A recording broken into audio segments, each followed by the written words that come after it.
Guys, both of these cars are Centy toys, but look at the size. And you guys know that the Nano is actually smaller compared to the Wagoner. Look at these things. Man, this thing is really, really small. I just want it. Can you see myself? Can you see myself? Can you see myself? See myself? So let's start the show. Welcome back, Centy fans. It's your boy DCS on another weekend. So, back in the previous video, it was this car, the Wagoner. Yes, the Wagoner's intro part. So if you guys haven't checked that out, don't worry. The link will be over here. The pop-up over here. So check it out later. First, you guys have arrived anyway in this video. So first, let's check out its unboxing and specs. So introducing you guys to the Centy Toys Suzuki Wagoner. This is the 2000 Wagoner, or let's say the first gen Wagoner, which was actually the rival to the Hyundai Santro, and it is pretty popular because of its boxy design. Not now, I suppose, but back in the day, the boxy designs were actually pretty popular in 2000s. That's why people like this car so much. And this car offered a much better headroom than the Santro in the back. As you can see, it's kind of inclined right here. So that's why this car was such a good option to go in the hatchback segment. And you know, Maruti Suzuki, they never compromise in fuel economy. So this car had a compact engine and it was a 16 valve MPFI that I'll talk about in the specs. So leaving that, it was pretty popular in the hatchback segment, guys. So you know what I'm talking about, right? First, let's go for the unboxing, but before that, if you guys are new to my channel, hit that subscribe button and hit the bell icon. This is Daman.s. Welcome to my unboxings. I'll be unboxing Centy toys, Kinsmart, Hot Wheels, you name it. So if you guys want to stay tuned, yes, press the bell icon, and don't worry if you have missed out on some of my playlists. It'll be popping up in the screen right here if you guys are lazy to check out my channel. Anyways, let's go for the unboxing.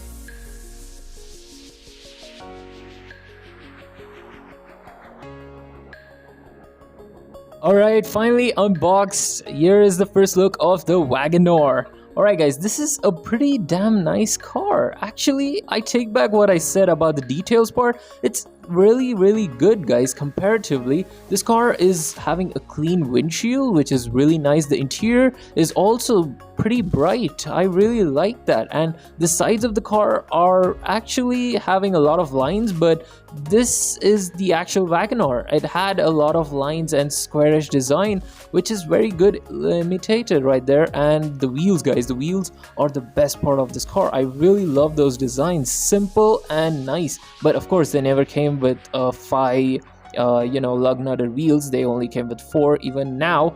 And yes, here you have the stickering of the 16 valve multi-pore fuel injection engine, pretty popular back in the day, and it's running Euro 2. Well, I don't know what does that mean, but you have the Wagoner badging right here, even at the front, which is pretty nice. And the most important thing, this car is not die-cast, but still it has a Suzuki logo.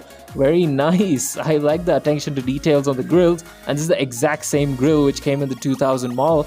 Very nice. And look at the bottom. Yeah, tire treads are not that impressive because this is an old Centy toys, but still some compromises there. And this is a 132 scale car. Okay, that's pretty small, and it's rated Centy Toys Wagoner. Very nicely detailed, guys. I really like this car, even though it's not metal. This is a very cool detailed plastic cast car. So let me just show you a size comparison. This is Centy Toys now making cars, and this is a really small Nano, and this is the Wagoner. Yeah, this is really small, and in real life this is actually big. Okay then, let's hear its pullback. Pretty fast as it's small. Alright then guys, let's go for its specs now. So let's know more on this small car, the Suzuki Wagoner. Okay, this is the 2000 Suzuki Wagoner, guys. So it's a very first gen Wagoner. Talking about its top speed, the less impressive part, that's 87 miles per hour, which is 140 kilometers per hour. Some say it goes to about 150, but I don't know. Going for the acceleration time, it's 16.7 seconds, which is average. And the horsepower it produces is 64 brake horsepower, from which engine, you ask? Yes, here comes the engine. So as this is the first gen, it actually only came with a 1.1 liter F10D, which is a 16 valve inline 4 cylinder, and that's a multi-port fuel injection petrol engine only. So yeah, first gen, you have very limited options. Going for the transmission, yeah, you have two, a 5-speed manual, which is actually impressive, and a 3-speed automatic.